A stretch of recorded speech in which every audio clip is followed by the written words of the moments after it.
Hi, this is Dr. Fryer, and this is a short video to show the steps you can follow to use Adobe Spark Video to create a 5 to 10 photo digital story project. We're using this as our template and our storyboard, and so you can see here I'm planning to use 6 different pictures, and I've already written out the script that I'd like to use when I record. And that's very important. The other thing I've done is I've planned out my images. And so here over on my desktop, I have a folder, and you can see I've got my 6 pictures right here, and they're even numbered, which is really great to make it very easy for me to put those into my project. So what I'm going to actually do is move my window here and kind of make this narrow so that I can still see my script. And then over here, I have logged into Adobe Spark Post, and I'm going to click on the plus to go ahead and start a new project. I'm going to click the Start from Scratch, and I'm going to choose to start a video project from scratch.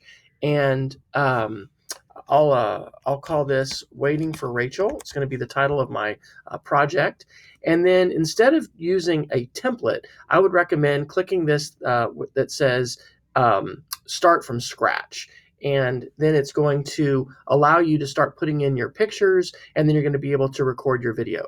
This is some quick tips to get started, which you can watch if you want, or you can just say that I'm ready. And then here we have the first slide that I'm ready to put some pictures into. So I'm going to go ahead and click plus, and we're not going to put in video for this project. We're going to be putting one photo for each of our slides, and I'm going to go ahead and upload my photos. You can find photos if you don't have ones that you've taken that you own the rights to. You can find some on Unsplash, and in this case, that photo doesn't show very well. So what I actually want to do is change the layout of this picture so that it can look a little bit different.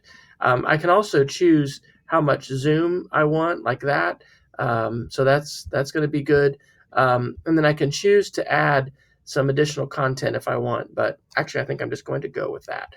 So I'm ready to add another picture, and I'm going to repeat this process. So I'm going to upload and get my second picture that I have.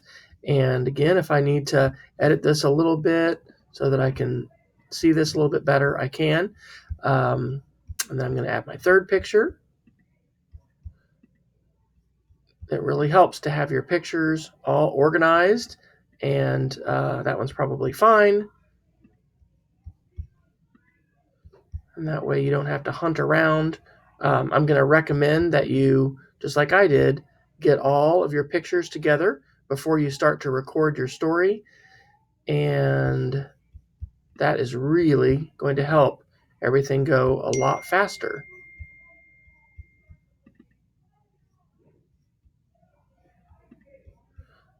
And one more picture. Okay, now you don't have to use 6 pictures, but you do need to use at least 5 pictures.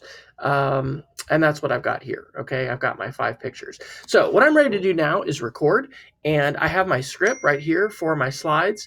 And gosh, shouldn't I probably turn on my do not disturb notifications so that I don't have all of this stuff coming up during my recording. Sorry about that interruption. All right, so here we go. I'm going to go ahead and record. And I've got to press and hold down while I'm recording. In September of 2003, my wife and I went to the birthing center of Methodist Hospital in Lubbock, Texas. Her mom, Clara, was with us during the hours of labor as we waited for Rachel Claire Fryer to be born. Now you can see it gave a little reminder to keep it short. You probably want to keep each one of these less than 10 seconds. This is a photo of the first time I held my baby girl. Childbirth is an amazing miracle. I will never forget this moment as long as I live. Okay, again, I'm holding my my button down as I am recording. The nurse had to measure and weigh Rachel right after she was born. I am sure the world felt very cold and scary for her then. You can see her umbilical cord in this photo, which I cut right after she was born.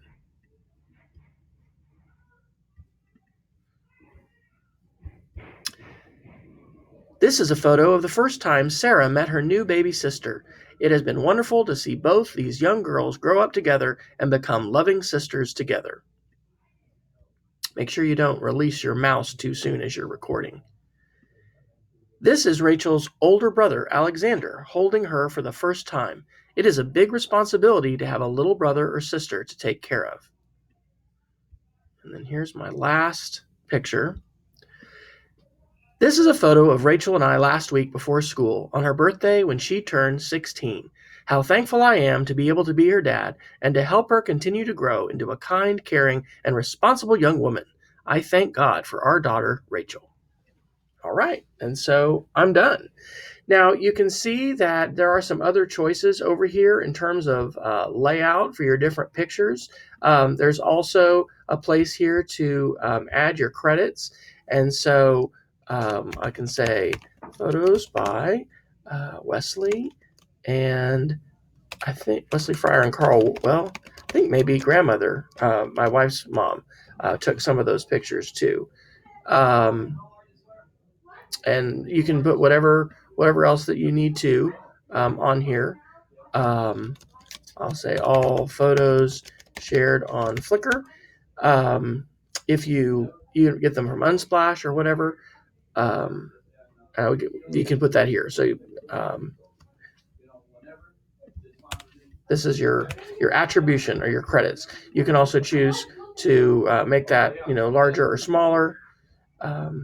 And you want to make that readily readable. Okay, and then you could do something else if you wanted to as far as an outro, but that's about it. I think I will go ahead and make this a split screen, and I'll add text, and I'll just put in here waiting for Rachel, which is going to be the title of this video. But if you're going to use text, make sure that you use very little. You don't want to use much text at all. And gosh, I would love to make that bigger. There we go.